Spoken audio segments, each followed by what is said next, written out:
یہ خیبر کانپ جاتا ہے۔ نبی نے جس کو پکارا تھا جنگ خیبر میں، اسی کو ہم بھی مدد کے لیے بلاتے ہیں۔ نعرہ حیدری!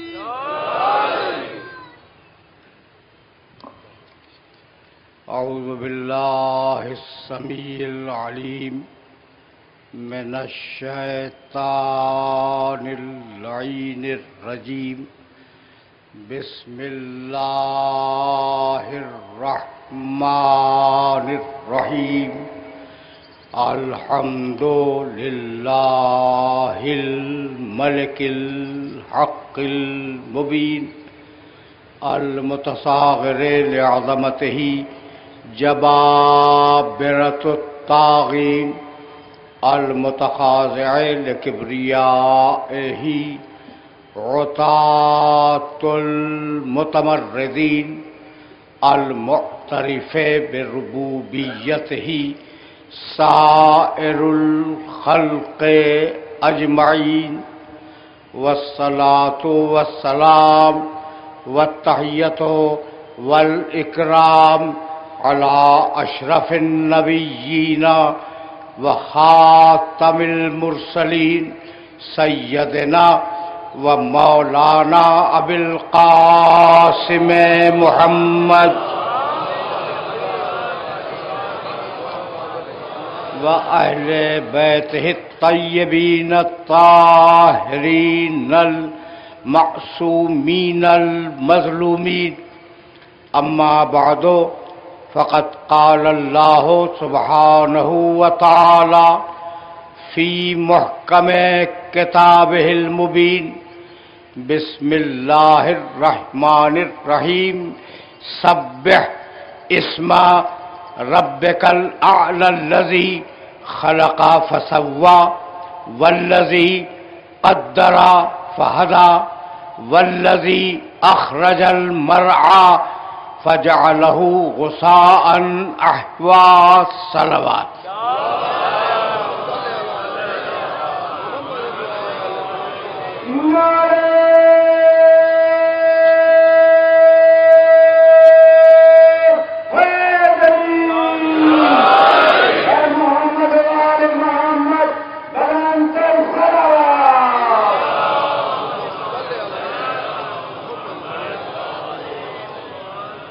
عزیزان محترم، ہم نے سبیل الہی کے عنوان سے جس سلسلہ گفتگو کا آغاز کیا تھا وہ سلسلہ گفتگو اپنے 5ویں مرحلے میں داخل ہو رہا ہے۔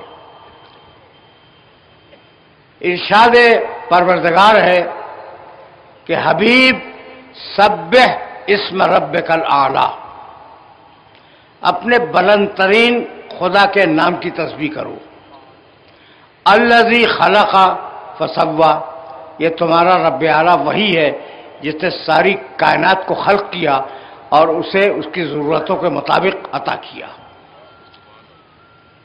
والذی قدر فہدی، اور ہر چیز کے لیے ایک تقدیر معین کی اور ہر چیز کی ہدایت کی۔ یہ تمہارا اللہ وہی ہے جو چارے کو پیدا کرتا ہے، پھل پھول سبزی نباتات چارہ۔ اخرج المرعى، اس نے چارہ پیدا کیا، فجعلہ غثاء احوی، اور اسے پھر بھوسے میں تبدیل کر دیا۔ یہ ہیں وہ آیات جن کے ذیل میں ہمارا سلسلہ گفتگو آگے بڑھ رہا ہے۔ عنوان ہے سبیل الہی۔ تو کہ بھائی آرام سے سننا، اس لیے کہ میں پہلے دن سے مسلسل یہ کہہ رہا ہوں کہ یہ تقریریں نہیں ہیں، یہ تھیسس ہے جو تمہیں کسی ایک مرحلے تک لے جائے گا۔ ماشاءاللہ ماشاءاللہ ماشاءاللہ ماشاءاللہ۔ اور آپ نے یہ بھی فرمایا تھا کہ 2 دن بعد یاد دلانا ہجرت کا۔ ہاں، ہجرت کے بارے میں بھی کچھ نہ کچھ تو عرض کروں گا۔ اچھا کیا، لیکن اب تو اس وقت تو موضوع معین ہے، تو جب میں ہجرت کر کے اپنے گھر جاؤں گا تو پھر فون کر دیجیے گا۔ ماشاءاللہ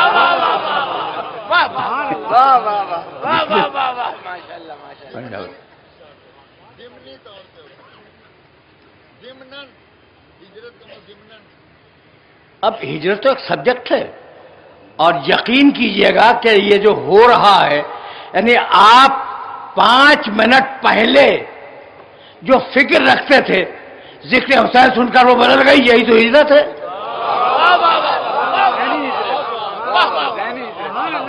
ذہن بدل رہا ہے. اچھا بھائی، تو اب ذرا سا تم میرے ساتھ ساتھ چلتے رہنا، اس لیے کہ میں نے عرض کیا کہ یہ تقریر نہیں ہے، تھیسس ہے. کائنات کے جتنے علماء گزرے ہیں، علماء سے مراد مولوی نہیں، کائنات کو پڑھنے والے علماء،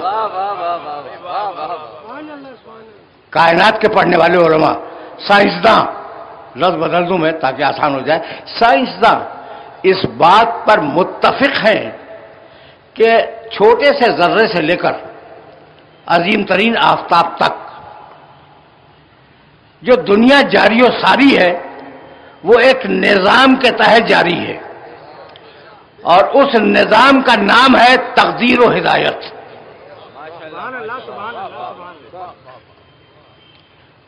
نظام کا نام کیا ہے؟ تقدیر و ہدایت. کہ کچھ چیزیں اس کائنات کے مقدر میں لکھ دی گئی ہیں، اور اس کائنات کو کرنا کیا ہے یہ بھی اسے بتا دیا گیا ہے. تو تقدیر بھی لکھ دی، ہدایت بھی کر دی، تقدیر و ہدایت. اسے بڑا واضح کیا حضرت موسیٰ علیہ السلام نے جب ہارون علیہ السلام کے ساتھ تشریف لے گئے فرعون کے دربار میں، اور کہا کہ ہم رسول ہیں اور اللہ نے ہمیں بھیجا ہے تمہارے پاس. اللہ نے بھیجا، رب نے. کہنے لگا فمن ربکما یا موسیٰ، موسیٰ یہ تمہارا رب ہے کون؟ اب موسیٰ نے جواب دیا ربنا الذی اعطی کل شیء خلقہ ثم ہدی. میرا رب وہ ہے جس نے ہر شے کو تخلیق عطا کی اور پھر اس کی ہدایت کر دی. آرام آرام سے سنتے رہیے گا. تخلیق، ہر شے کو اس کی تخلیق عطا کی اور پھر اس کی ہدایت کر دی، ہے نا. نہ معلوم سورج پتھروں پر کتنے کروڑ مرتبہ چمک چکا، لیکن ہیرا صرف ان شعاؤں کو جذب کرتا ہے جو اس کے لیے مفید ہے. ایسا ہے یا نہیں ہے؟ کسی اور شعاع کو جذب نہیں کرتا. جو کرنیں آ رہی نا سورج کی، ان کرنوں ہی سے ہیرا بنتا ہے، لیکن وہ ہر کرن کو قبول نہیں کرتا. وہ کرن جو اس کے لیے مفید ہے اس کے مزاج میں ہدایت کر دی، اس کے مزاج میں ہدایت ڈال دی. پودا جب اگے گا اوپر کی طرف جائے گا، اس کے مزاج میں ڈال دیا. یہ فطری ہدایت ہے جو پروردگار نے پوری کائنات کی. پانی ہمیشہ نشے میں بہے گا، اوپر کی طرف نہیں چڑھے گا، نشے میں بہے گا. یہ ایک ہدایت ہے جو پروردگار نے کر دی. زمین اپنے محور پہ گردش کرتی رہے گی، گھومتی رہے گی، اور اس میں ذرہ برابر بھی تفاوت نہیں ہوگا، اس کو ہدایت کر دی. مچھلی کا بچہ پیدا ہوتے ہی تیرنے لگا، اس کے مزاج میں ہدایت کر دی. سبحان اللہ سبحان اللہ. تو ایک ہدایت ہے ساری مخلوقات کی، ہر مخلوق اس ہدایت میں شامل ہے. یہاں تک تو بات آ گئی. اب دوسری ہدایت حصی ہدایت. حصی ہدایت کا مطلب جانتے ہو؟ حصی ہدایت کا مطلب یہ ہے کہ بھاگتا ہوا جانور اگر سامنے سے نہر آ جائے اس کے سامنے بھاگتے ہوئے فوراً اس کے قدم رک جائیں گے. کود کیوں نہیں جاتا؟ ڈوب جائے؟ نہیں، اسے فطرت بتلا رہی ہے، اس کی حس بتلا رہی ہے کہ مجھے یہاں رک جانا چاہیے. ہرن نے درندے کو آتے ہوئے دیکھا اور ہرن کے ذہن میں ایک فارمولہ بنا کہ یہ درندہ مجھے کھا جائے گا، تو درندے سے بچنے کی فکر کرے گا. یہ ہے اس کی حصی ہدایت. سمجھ رہے ہو نا؟ یہ دو ہدایتیں ہو گئی جو جانور کی گئی. اب تیسری ہدایت بتاؤں. دیکھو وقت ہمیشہ بہت کم ہوتا ہے میرے پاس، اور میں مجبور ہوتا ہوں کہ مصائب تفصیل سے نہیں پڑھ پاتا، یہ میری مجبوری ہے۔ لیکن اب اس مجبوری کو قبول کرو، اس لیے کہ دن ایسے ہیں کہ راتیں بڑی ہو رہی ہیں اور دن چھوٹے ہو رہے ہیں، تو فطری ہدایت تم نے دیکھ لی، مزاج میں جو ہدایت کی تم نے دیکھ لی، حص میں جو ہدایت رکھی وہ تم نے دیکھ لی، اور ایک موروثی ہدایت ہے جانور کی۔ موروثی ہدایت کیا ہے؟ کہ ماں باپ جو کھاتے تھے وہی کھاتا ہے، واہ واہ واہ واہ، اس نے غذا نہیں بدلی، جانور نے غذا نہیں بدلی، جہاں رہا کرتے تھے وہی رہتا ہے جانور، جہاں وہ سوتے جاگتے تھے وہی سوتا بھی ہے وہی جاگتا بھی ہے، ٹھیک ہے نا؟ اس نے اپنے آپ کو تبدیل نہیں کیا، اپنے آباء و اجداد کے رہن سہن پہ قائم ہے، یہ اس کی موروثی ہدایت ہے۔ اس کے برعکس انسان کا رہن بدلا، سہن بدلا، انسان کی معاشرت بدلی، انسان کی سوچ بدلی، انسان کی فکر بدلی۔ اب میں موضوع سے براہ راست متصل ہو گیا، اور یہی لانا تھا اپنے سارے سننے والوں کو۔ سوچ بدل گئی، کیوں بدلی؟ بھائی تم اپنے اجداد کی طرح غاروں میں کیوں نہیں رہتے؟ اس لیے کہ سوچ بدل گئی۔ سوچ کیوں بدلی؟ اس لیے کہ عقل ہے۔ تمہاری سوچ اس لیے بدلی کہ تمہارے اندر عقل پائی جاتی ہے، جانور میں عقل پائی نہیں جاتی۔ بھائی بہت توجہ رکھنا۔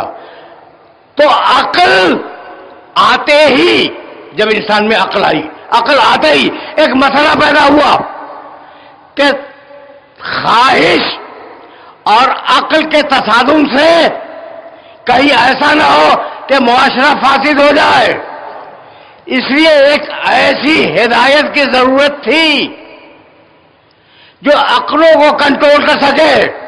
آواز دی انا ہدیناہ السبیل اما شاکرم و اما کفورا، ہم نے اپنی سبیل کی طرف، اپنے راستے کی طرف خود ہدایت کی ہے۔ اب پہنچے؟ خشک تھی نا یہ گفتگو؟ یہ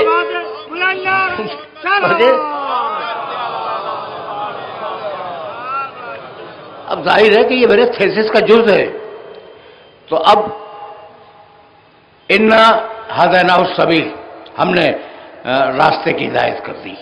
ایک یہ سورہ دہر میں ہے، ان علینا للہدی، سورہ واللیل، ہدایت کی ذمہ داری میری ہے، کسی اور کی نہیں ہے، سورہ واللیل۔ اور سورہ بلد میں کہنے لگا الم نجعل لہ عینین، کیا ہم نے انسان کو دو آنکھیں نہیں دی؟ ولسانا وشفتین، اور بولنے کے لیے زبان اور ہونٹ نہیں دیے؟ وہ ہدیناہ النجدین، اور ہم نے انسان کو دونوں راستے بتلا دیے۔ جانوروں کو جو راستے بتلائے تھے وہ ایک ایک تھے، انسان کو جو بتلائے دونوں، یعنی خیر کا راستہ بھی بتلا دیا، شر کا راستہ بھی بتلا دیا۔ کیوں؟ اس لیے کہ انسان کا امتحان لینا تھا، انسان کا امتحان لینا تھا۔ اگر یہاں تک میرے ساتھ آ گئے اور میرے اس تھیسس کو قبول کر رہے ہو، تو اب یہاں میرے مولا امیر المومنین علیہ الصلوۃ والسلام کا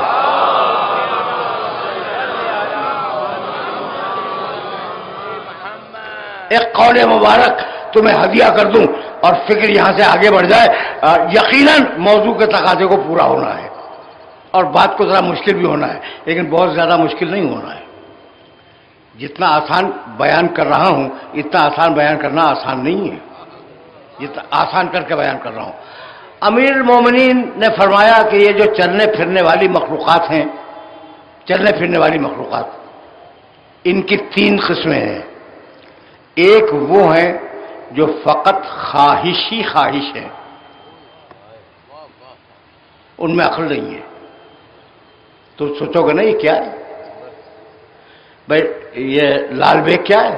خواہش ہے۔ کھجورا کیا ہے؟ رینگنے والے سارے جانور کیا ہیں؟ اچھا بھائی اوپر جاؤ، گھوڑا کیا ہے؟ ہاتھی کیا ہے؟ بخواہش ہے. نیند آئی سو گیا، نیند پوری ہو گئی اٹھ کے بیٹھ گیا.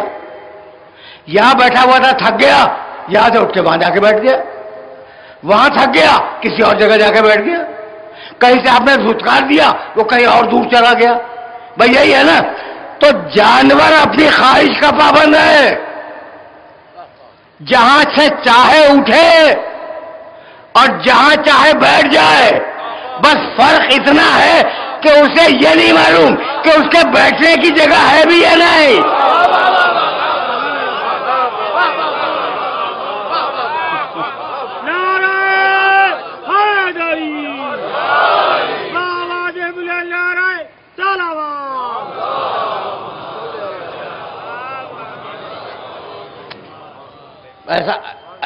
ایسا ہے نا.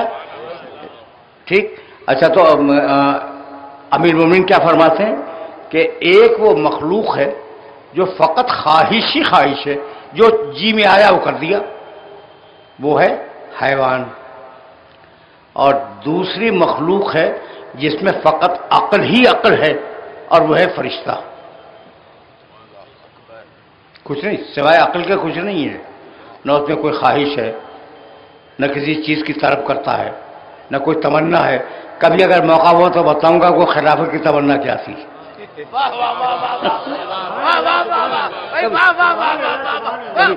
کبھی موقع ہوا تو بتلاؤں گا کہ وہ خلافت کی تمنا کیا تھی، لیکن اس بات میرے موضوع میں نہیں ہے.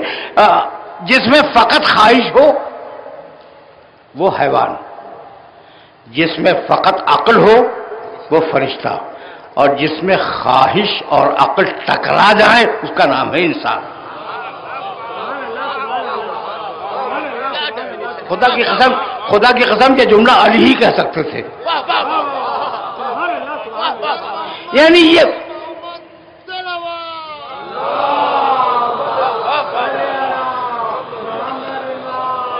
یعنی میں نے یہ جملہ کیوں کہا کہ یہ علی ہی کہہ سکتے تھے؟ اس لیے کہ یہ جملہ وہ کہہ سکتا ہے جو کائنات کی خلقت کا گواہ ہو.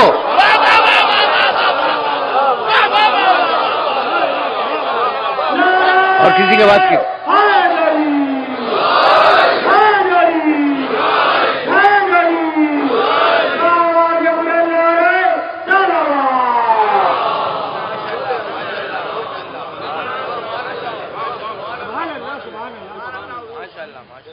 چلتے رہو، آرام سے چلتے رہو. ابھی تھوڑا سا وقت تو ہے نا.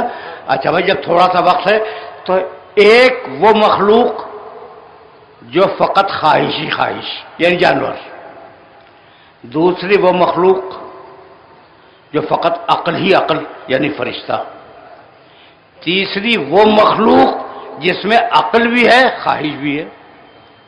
ٹھیک ہے نا، وہ انسان. تو عقل اور خواہش کا تصادم ہے انسان میں. اب اگر انسان اپنی خواہش کو کچل دے تو فرشتہ زیادہ ہے، جانور کم.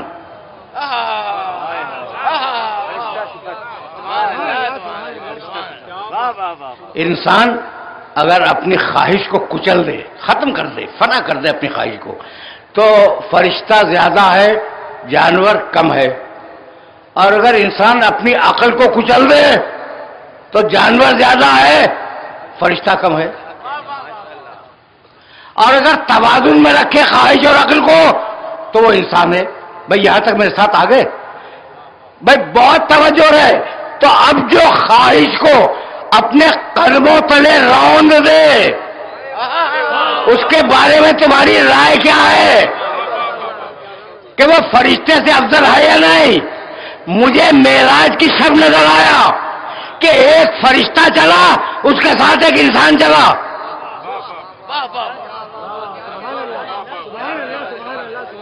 نہیں معلوم کہ میرے سننے والے پہنچ گئے یا نہیں پہنچ گئے. معراج کی رات کو جبریل آئے تھے لینے کے لیے، تو دونوں ساتھ جا رہے ہیں. ایک انسان جا رہا ہے، ایک فرشتہ جا رہا ہے، اور فرشتہ یہ کہہ کے رک جاتا ہے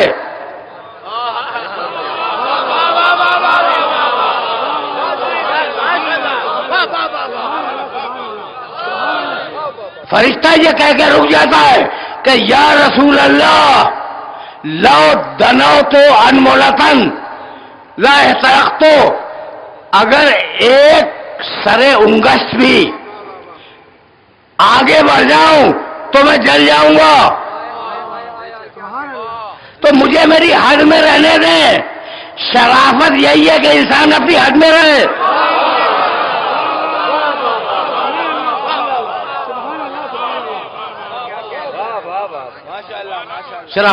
شرافت یہی ہے کہ انسان اپنی حد میں رہے، آگے جانا ہے اور بہت دور جانا ہے۔ اچھا، رسول اللہ تکلفی فرما دیتے کہ جبریل آؤ میرے ساتھ کچھ نہیں ہوگا۔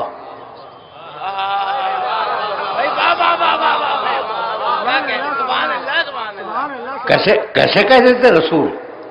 جبریل علیہ السلام فرما رہے ہیں کہ اگر میں ذرا سا بھی بڑھ جاؤں تو میں جل جاؤں گا۔ ساتھ ہے، سب ہوں گے مکے مدینے کے ساتھی۔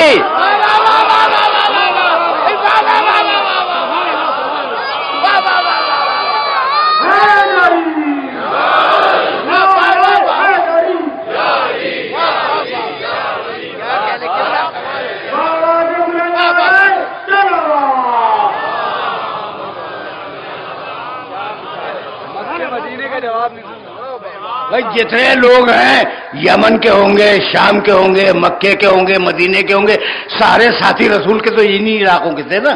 یہ ہے آسمانوں کا ساتھی، اور آسمانوں کا ساتھی یہ کہہ رہا کہ میں جل جاؤں گا، یعنی ساتھ ہونا جلنے سے نہیں بچایا کرتا۔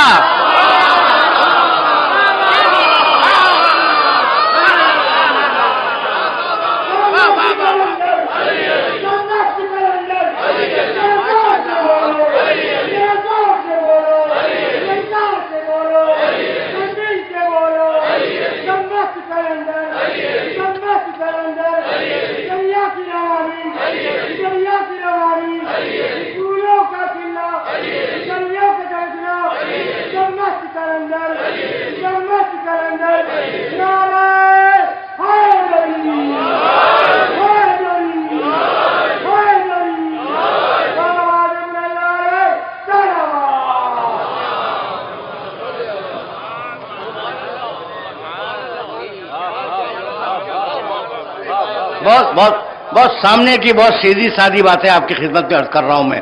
اچھا بھائی، تو اب انسان اگر اپنے نفس کو قابو میں کر لے تو فرشتے سے بہتر۔ یہ ہے تصادم جو انسان کے نفس میں اور عقل میں پایا جاتا ہے، جس کی وجہ سے ہدایت کی ضرورت ہوئی۔ ہم اپنے موضوع سے متصل ہیں نا۔ ہدایت کی ضرورت کیوں ہوئی؟ اس لیے کہ عقل میں اور نفس میں تصادم تھا۔ اب میں کیسے تمہاری خدمت میں ایک جملہ عرض کروں؟ میں تم تو جب میں توحید پہ بولنے لگتا ہوں تو پریشان ہو جاتے ہو، حالانکہ مسلسل توحید ہی پہ بول رہا ہوں، اچھا بھائی، اب بہت توجہ رکھنا۔ تو اب انسان کو ہدایت کی ضرورت ہے، طے ہو گئی بات۔ نفس اور عقل کی کشمکش کی وجہ سے انسان کو ہدایت کی ضرورت ہے۔ تم نے ایک بات غور کی، اب پھر ذرا سے اللہ کی تعریف سن لو۔ جو تمہارے علی کا بھی اللہ ہے،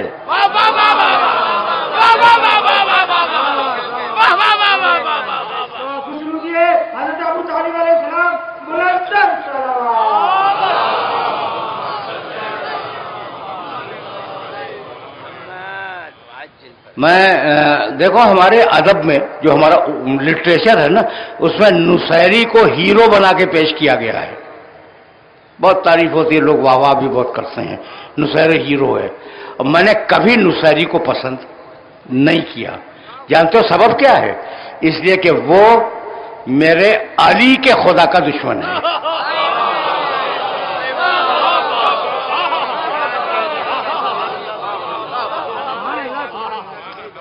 علی جسے سجدہ کر رہے ہیں وہ اس کا منکر ہے، ٹھیک ہے نا؟ تو میں کبھی پسند نہیں کرتا۔ اب اللہ کا کمال دیکھو، تمہارے سامنے یہ 5واں دن ہے بیان کرتے ہوئے کہ کیسا خالق ہے، کیسی تکوین ہے، کیسی تقدیر ہے، کیسی ہدایت ہے۔ تم دیکھ رہے ہو نا، ایک عجیب کمال اللہ کا دیکھو۔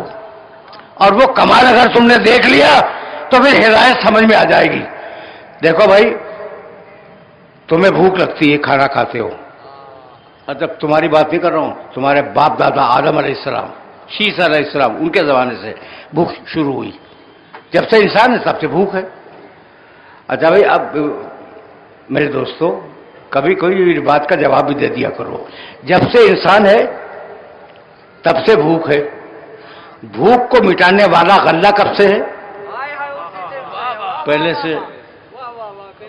تو بھوک بعد میں آئی، غلہ پہلے پیدا ہوا. یہ ہے تمہارا رحمان خدا. بھوک بعد میں آئی، غلہ پہلے پیدا ہوا.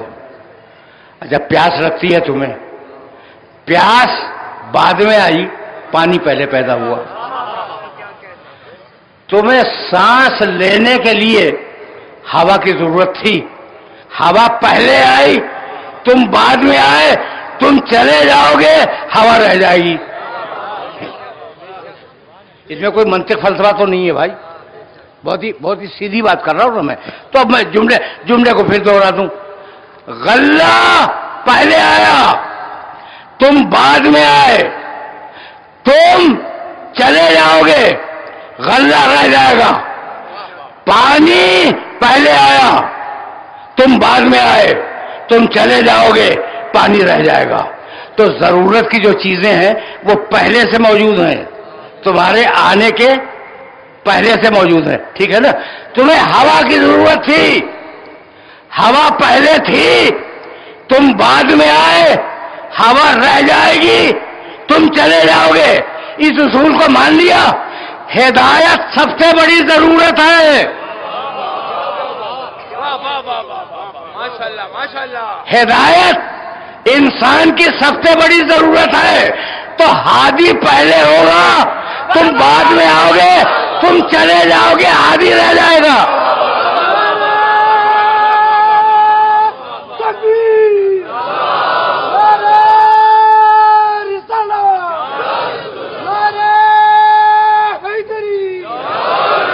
عظمت محمد و آل محمد بلند تر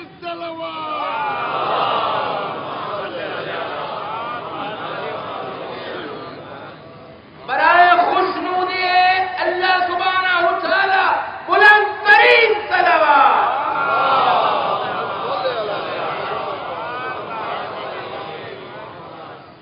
میرے عزیزو، میرے دوستو، میں نے تمہیں زحمت دی.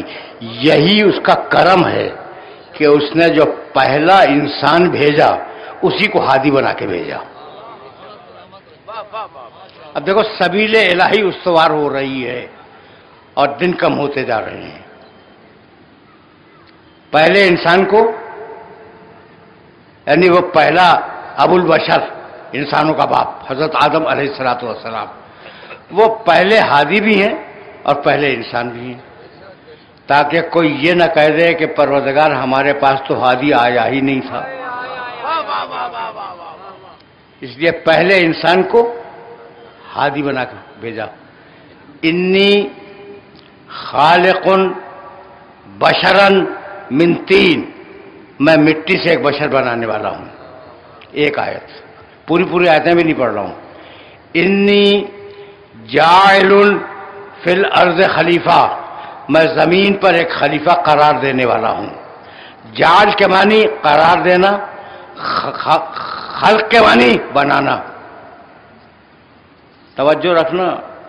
انی جاعل فی الارض خلیفہ، میں زمین پر ایک خلیفہ قرار دینے والا ہوں. تو مالک جب بن جائے تیرا خلیفہ اور جب وہ اس قابل ہو جائے کہ خلافت کر سکے تو فرشتوں سے کہتا کہ اسے سجدہ کرو. یہ پہلے سے اعلان کی ضرورت کیا تھی؟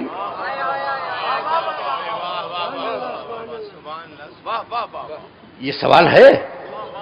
دیکھیں نا، اناؤنسمنٹ آدم علیہ السلام کی تخلیق سے ہزاروں سال پہلے یہ اناؤنسمنٹ کیا اللہ نے فرشتوں میں کہ انی جاعل فی الارض خلیفہ، میں زمین پر ایک خلیفہ قرار دینے والا ہوں. چلو بنانے والا بھی ترجمہ کر سکتے ہو، لیکن قرار دینا زیادہ فٹیسٹ ترجمہ ہے. میں زمین پر ایک خلیفہ قرار دینے والا ہوں. مالک میرا اعتراض اس پہ یہ ہے کہ جب تو بنا لیتا آدم علیہ السلام کو تو کہتا یہ ہے میرا خلیفہ، اس کو سجدہ کرو.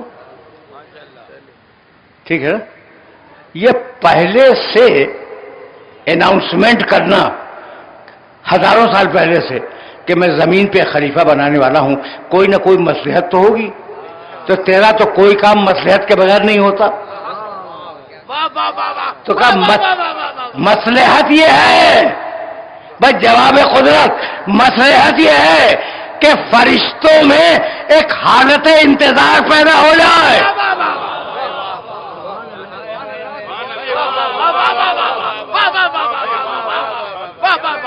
فرشتے انتظار کریں، فرشتے اس خلیفہ کا،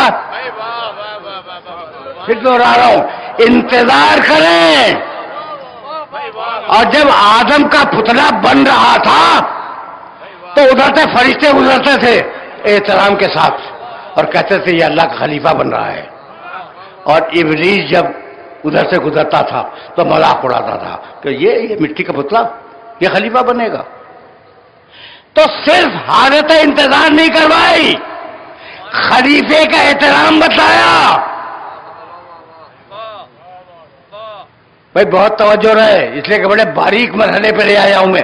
صرف حالت انتظار پیدا نہیں کی بلکہ بتلایا کہ خلافت کا احترام کیا ہے. ابلیس مذاق اڑا رہا ہے، فرشتے احترام کر رہے ہیں. اب آج جو انتظار کرنے والوں کا مذاق اڑائے وہ ابلیس کا پہلا ہے، فرشتوں کا نہیں.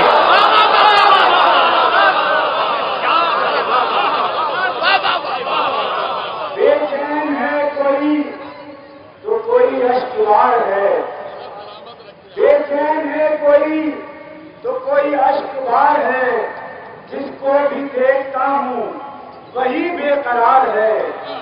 اس دور کے یزید سے پیکار کے لیے اے وقت کے حسین تیرا انتظار ہے. نعرہ حیدری، حیدری، حیدری، حیدری، اور محمد والے محمد بلندر سلام.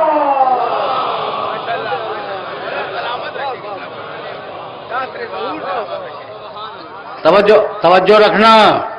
آج بھی بڑی قومیں ہوں یا چھوٹی قومیں، پڑھ کے بولنے کا عادی ہوں، ہر قوم افریقہ کے جنگلوں میں بھی جو قبائل بستے ہیں ان کا بھی عقیدہ ہے وہ ایک آنے والے کا انتظار کر رہے ہیں. یہودی اور عیسائی ایریا کا انتظار کر رہے ہیں کہ ایک آئے گا نجات دہندہ جو پوری انسانیت کو اس کی پرابلم سے نجات دلا دے گا. ہندو کلنکی اوتار، پارسی یزدان کا نمائندہ، یہودی اور عیسائی ایلیا آنے کا انتظار کر رہے ہیں. ٹھیک ہے نا؟ تو اور ہم بھی انتظار کر رہے ہیں، کر رہے ہیں نہیں کر رہے؟ اچھا بالکل غلط کر رہے ہیں.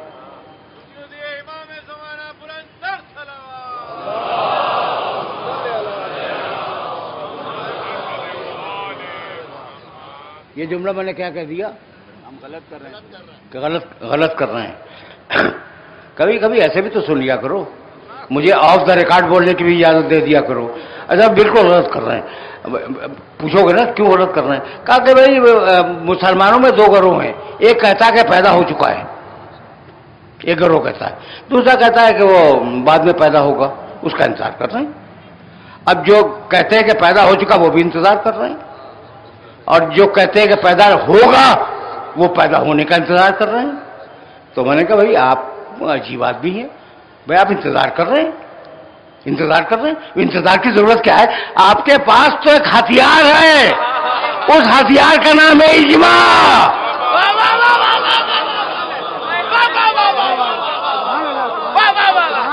آپ کے پاس ایک ہتھیار ہے اور اس ہتھیار کا نام ہے اجماع. تو اجماع کر کے بنا لو. کہا بھائی وہ اجماع سے تو نہیں آئے گا، تو جب 12واں اجماع سے نہ آ سکے تو پہلا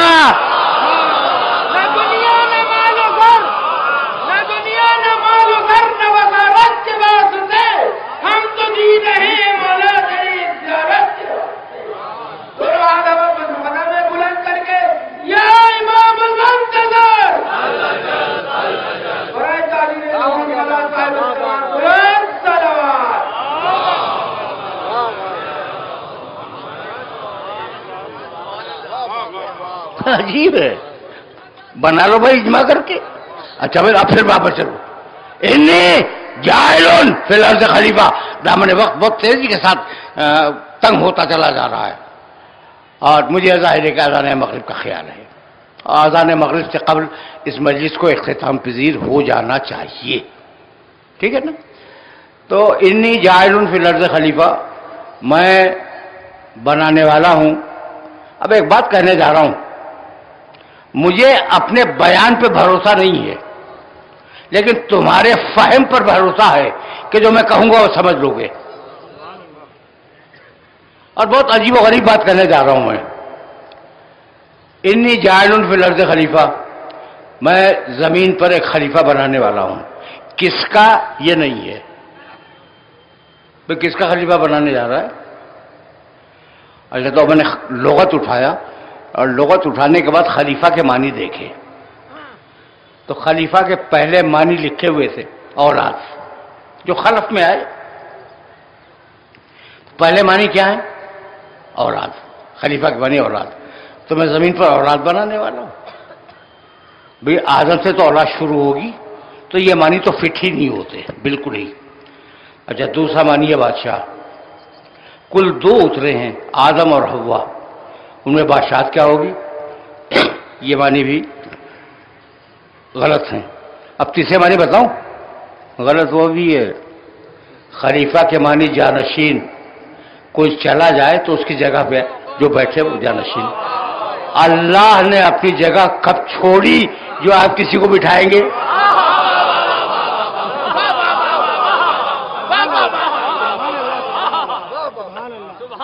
بھائی بات پہنچ رہی ہے؟ اللہ نے کبھی کوئی اپنی جگہ چھوڑی کہ جناب میں کچھ دیر کے لیے جا رہا ہوں آرام کرنے کے لیے، آپ تشریف رکھیں، وہ خلیفہ ہو جائے گا؟ تو اللہ تو جگہ چھوڑتا ہی نہیں ہے، بلکہ وہ جگہ کا مقید نہیں ہے. جب اللہ جگہ کا مقید نہیں ہے، اچھا لیکن خلیفہ بناؤں گا. اچھا تو اب مجھے خلیفہ کے معنی پھر دیکھنے پڑ گئے. خلیفہ وہ جو نبی کا جانشین ہو. بادشاہ غلط، نسل غلط، جانشین غلط. خلیفہ وہ جو نبی کی جگہ پہ بیٹھے. تو آدم سے پہلے کا کوئی نبی تلاش کرو. کنت نبیا وآدم بین الماء والطین.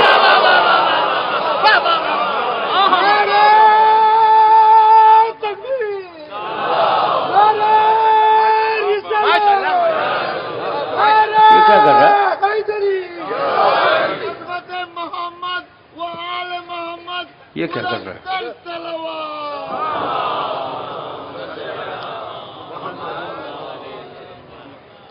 دامن وقت میں گنجائش نہیں ہے اور میں چاہ رہا ہوں کہ سم اپ ہو جائے، بات جو ہے وہ سم اپ ہو جائے. تو اب کوئی ایسا نبی تلاش کرو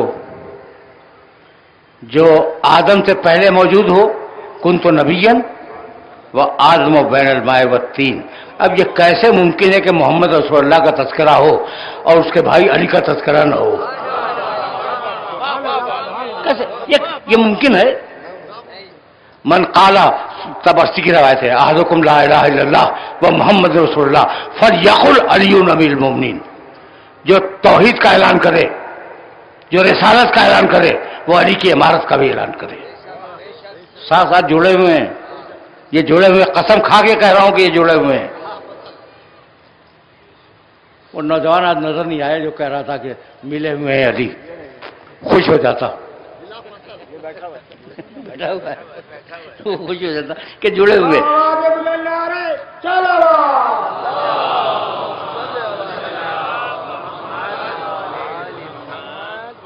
نہیں بھائی میرے پاس بہت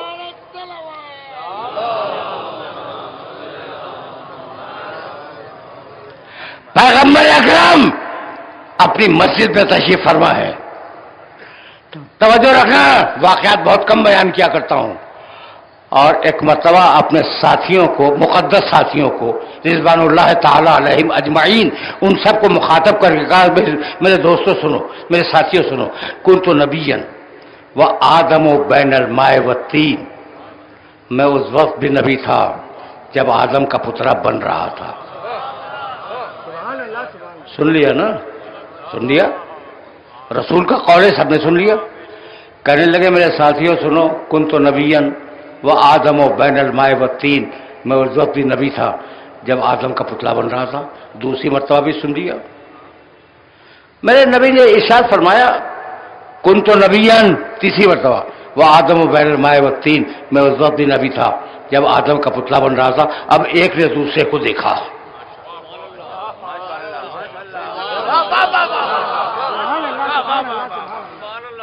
کہ نبی اکرم ایک ہی جملہ دہرائے جا رہے ہیں، ایک نے دوسرے کو دیکھا، لیکن کسی نے اعتراض نہیں کیا،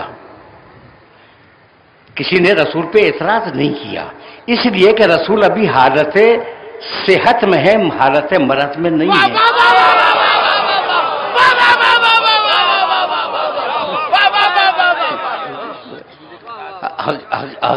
حقیقت یہی ہے۔ راوی کہتا ہے کہ رسول نے کئی مرتبہ یہ جملہ دہرایا اور صحابہ کرام رضوان اللہ تعالی علیہم اجمعین وہ ایک دوسرے کو دیکھتے رہے۔ اتنے میں دروازے مسجد سے علی داخل ہوئے تو رسول کہہ رہے تھے کنت نبیًا و آدم و بین الماء والطین، میں اس وقت بھی نبی تھا کہ آدم آب و گل کے درمیان سفر کر رہے تھے۔ وہیں سے علی نے جواب دیا یا رسول اللہ وَكُنْتُ وَلِيًّا وَآدَمَ بَيْنَ الْمَاءِ وَالطِّينِ۔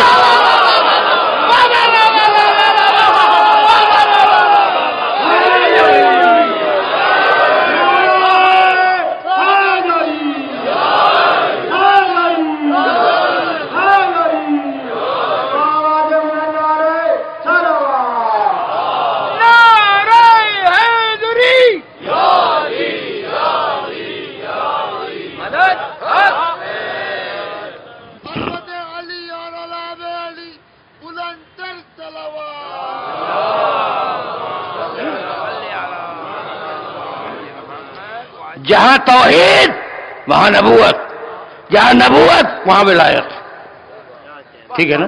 لیکن اب میں گفتگو کو تلخیص دے دوں تاکہ مجھے آگے بڑھنے میں آسانی ہو جائے۔ گفتگو کی تلخیص یہ ہے، بھائی توجہ رکھنا اس لیے کہ میرے یہ جملے بزرگوں سے نہیں کہہ رہا ہوں، بزرگ نہ سنے تو بہتر ہے۔ یہ جو پوری نوجوان نسل مجھے گھیرے ہوئے بیٹھی ہے نا، انہیں مخاطب کر رہا ہوں کہ استدلال لے کے جاؤ۔ انی جاعل فی الارض خلیفہ، کس نے کہا؟ اللہ نے۔ اب میں ترجمہ کرنے کا اختیار رکھتا ہوں۔ میں اللہ اپنے محمد کا خلیفہ بنانے والا ہوں۔ خلیفہ محمد کا بنانے والا اللہ۔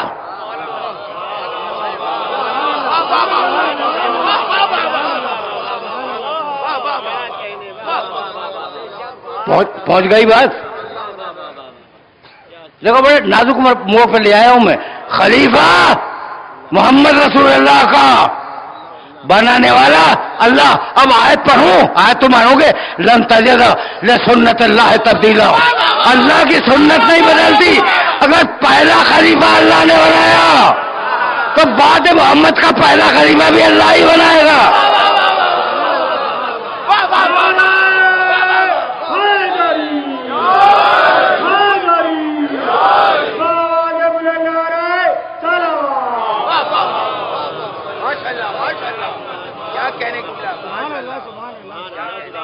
میسج پہنچ گیا؟ تو اب مجھے جملہ کہنے دو۔ آدم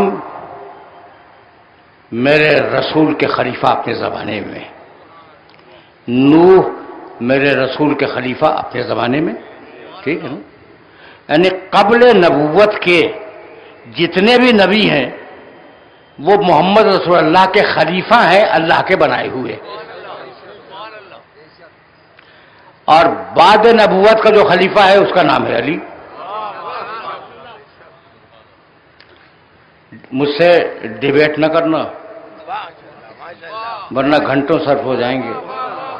ماشاءاللہ ماشاءاللہ ماشاءاللہ ماشاءاللہ، مولا سلامت رکھے، ماشاءاللہ ماشاءاللہ ماشاءاللہ ماشاءاللہ۔ مولا سلامت رکھے. کہا تھا نا ذوالشیرہ میں ہذا آخی و خلیفتی و وسیع، میرا بھائی ہے، میرا خلیفہ ہے.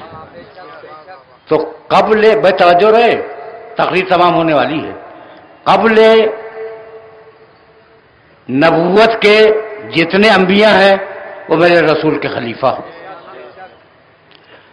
اور خلیفہ وہ جسے بنانے والا پہچانے. رسول آدم کو بھی پہچانتے ہیں، نوح کو بھی پہچانتے ہیں، پوری طرح پہچانتے ہیں. ابراہیم خلیفہ ہے نا بھائی، یہ بزرگ سارے انبیاء یہ کس کے خلیفہ ہیں بھائی؟ محمد رسول اللہ کے. تو محمد رسول اللہ آدم کو پہچانتے ہیں، نوح کو پہچانتے ہیں، ابراہیم کو پہچانتے ہیں، پوری طرح پہچانتے ہیں، پورا کمال کی حد تک پہچانتے ہیں کہ آدم کیسا ہے، نوح کیسا ہے، ابراہیم کیسا ہے، موسیٰ کیسا، عیسیٰ کیسا علیہ السلام، یہ بزرگ کیسے ہیں، سب کو پہچانتے ہیں. اور بعد نبوت کا خلیفہ علی، اسے بھی پہچانتے ہیں. تو علی کو بھی پہچانتے ہیں اور انبیاء کو بھی پہچانتے ہیں. تب انہیں کہنے کا حق ہے نا کہ من اراد ان ينظر الى آدم فی علمہ،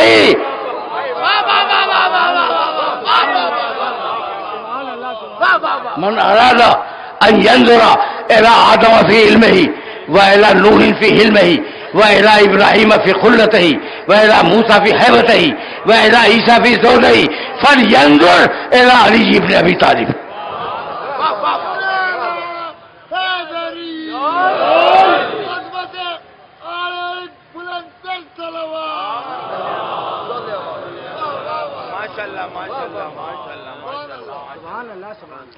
میرے عزیزو، میرے دوستو، میں نے زحمت دی لیکن روایت کا ترجمہ تو سنتے جاؤ.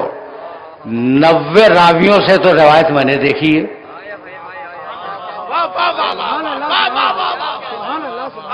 اور چونکہ ہم سب ایک سے حسن ظن رکھتے ہیں اس لیے سبھی سچے. جنہوں نے یہ روایت کی من اراد ان ينظر الى آدم فی علمہ، جو آدم کو آدم کے علم میں دیکھنا چاہے، وَإِلَى نُوحٍ فِي حِلْمِهِ، اور جو نوح کو نوح کے حلم میں دیکھنا چاہے، وَإِلَى إِبْرَاهِيمَ فِي خُلَّتِهِ، اور جو ابراہیم کو ابراہیم کی خلیلی میں دیکھنا چاہے، وَإِلَى مُوسَى فِي هَيْبَتِهِ، اور جو موسیٰ کو موسیٰ کی ہیبت میں دیکھنا چاہے، وَإِلَى عیسیٰ فِي زُهْدِهِ، اور جو عیسیٰ کو عیسیٰ کے زہد میں دیکھنا چاہے، فَلْيَنظُرْ إِلَى عَلِيِّ بْنِ أَبِي طالب، علی کے چہرے کو دیکھ لے.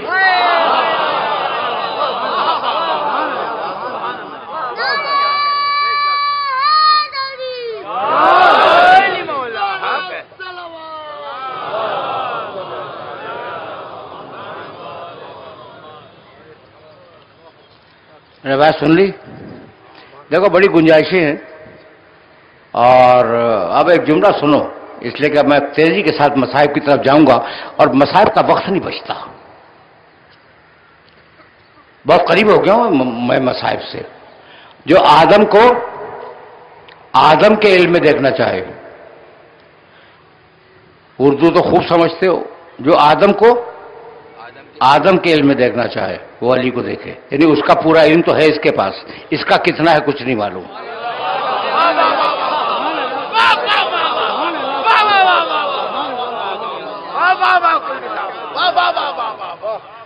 اسے کہتے ہیں علی کی فضیلت، اسے کہتے ہیں علی کی فضیلت.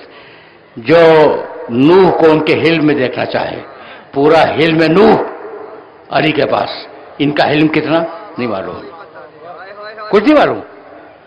جو ابراہیم کی خلیلی میں ابراہیم کو دیکھنا چاہے اسے دیکھے. یہ کتنا بڑا خلیل ہے. روایت خاموش ہے، روایت خاموش ہے، ٹھیک ہے نا. تو آدم کا علم ان کے پاس، نوح کا علم ان کے پاس، ابراہیم کی خلت ان کے پاس، موسیٰ کی ہیبت ان کے پاس، عیسیٰ کا زہد ان کے پاس. تو یا رسول اللہ ان سے تو ہو گئے بلند. علی ان سے تو ہو گئے بلند، اب کس کے قریب؟ اب روایت کا ایک دوسرا ٹکڑا مکمل کروں. من اراد، اب ترجمہ بھی نہیں کروں گا. من اراد ان ينظر الى آدم فی علمہ وإلى نوح فی حلمہ وَإِلَىٰ إِبْرَاهِيمَ فِي خُلَّتِهِ وَإِلَىٰ مُوسَىٰ فِي حَيْبَتِهِ وَإِلَىٰ عِيسَىٰ فِي زُهْدِهِ وَإِلَىٰ مُحَمَّدٍ فِي جَمَالِهِ وَكَمَالِهِ.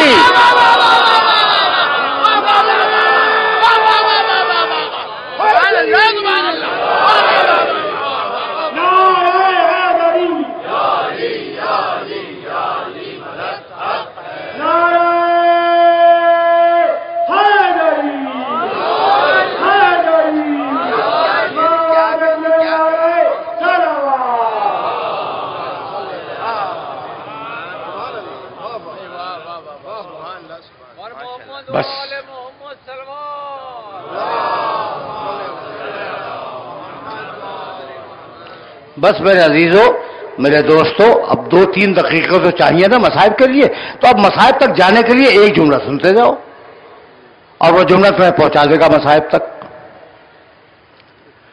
وہ جانتے ہو جملہ کیا ہے؟ اچھا بھائی، جو آدم کو دیکھنا چاہے، آدم اصل ہیں، علی شبیہ ہیں، ایسا ہے یا نہیں؟ جو نوح کو دیکھنا چاہے وہ علی کو دیکھ لے، نوح اصل ہیں، علی اس کی شبیہ ہیں. جو ابراہیم کو دیکھنا چاہے، ابراہیم کو نہیں دیکھ سکتا، ابراہیم کے زمانے میں نہیں ہے، وہ علی کو دیکھ لے، ابراہیم اصل ہیں اور علی ان کی شبیہ ہیں.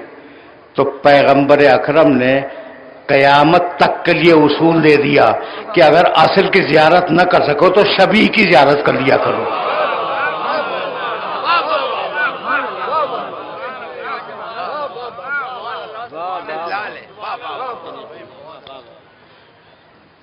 تقریر تمام ہو گئی، دن آ رہے ہیں، اب شبیہیں نکلیں گی، اور آج بھی بہت سے مقامات پر اون محمد کی شبیہ نکلنے والی ہے.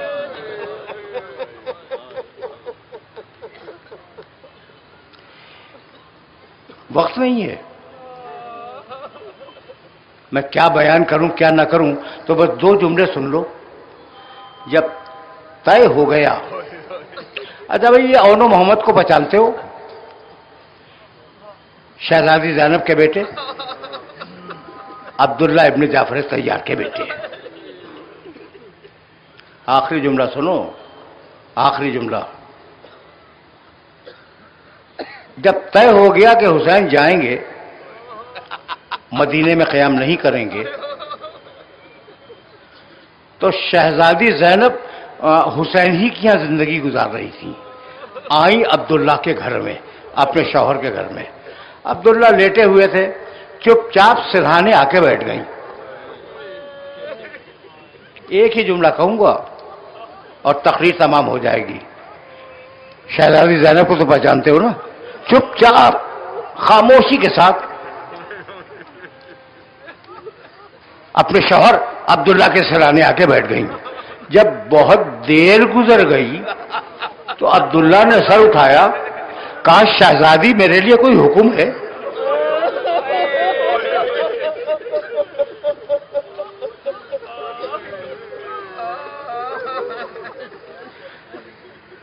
شہزادی میرے لیے کوئی حکم ہے؟ فرمانے لگے کہ میرے لیے کوئی حکم ہے. بیوی نے جواب میں کہا کہ عبداللہ میں تمہیں حکم تو کیا دوں گی، لیکن ایک جملہ کہنا چاہ رہی ہوں کہ میرا بھائی مدینہ چھوڑ رہا ہے.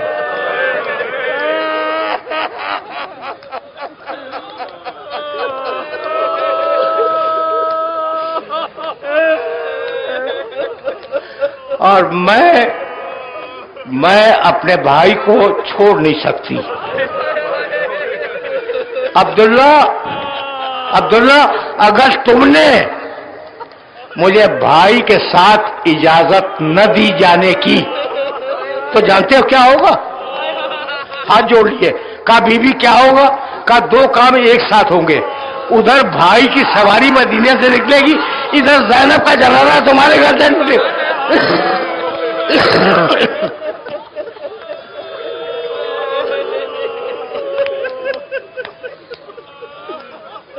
تم نے گریہ کیا، مجھے تمام ہو گئی. عبداللہ اٹھ کے بیٹھ گئے. کہا شہزادی حسین جس طرح تمہارے امام ہیں اسی طرح میرے بھی امام ہیں، جو امام کی مرضی لے جانا چاہتے ہیں لے جائیں، میں کون ہوں بیچ میں روکنے والا. حسین کے ساتھ شہزادی چلی گئی اور محمد کو لے کر. دو جملے اور محمد کو لے کر چلی گئی شہزادی. مکے سے جب نکل رہے تھے کربلا کے لیے حسین، تو عبداللہ ابن جعفر طیار وہاں پہنچے اور شہزادی زینب تو کہنے لگے کہ بیوی ذرا ان بچوں کے گیسو سوار دو، اچھے لباس پہنا دو. بیوی نے لباس پہنا دیے، گیسو سوار دیے، دونوں کا ہاتھ تھام کے لائے. کہنے لگے کہ حسین میں تو کربلا میں نہ رہوں گا، اس جگہ بیمار ہوں، لیکن یہ دو بچے میری طرح سے تم پر قربان ہو جائیں گے. اتنے مظلوم بچے کہ انہیں ماں کا رونا نصیب نہیں ہوا. دمشق کی عورتیں کہتی ہیں کہ جب بنی ہاشم کی عورتیں اپنے اپنے وارثوں کا سر لیے ہوئے اپنی گود میں رو رہی تھی تو دو سر الگ رکھے ہوئے تھے. عورتوں نے پوچھا کہ کیا ان کی ماں زندہ نہیں ہے؟ تو بیوی رو کے کہنے لگی ارے یہ میرے بیٹے ہیں لیکن بھائی کا ماتم کروں گے بچے.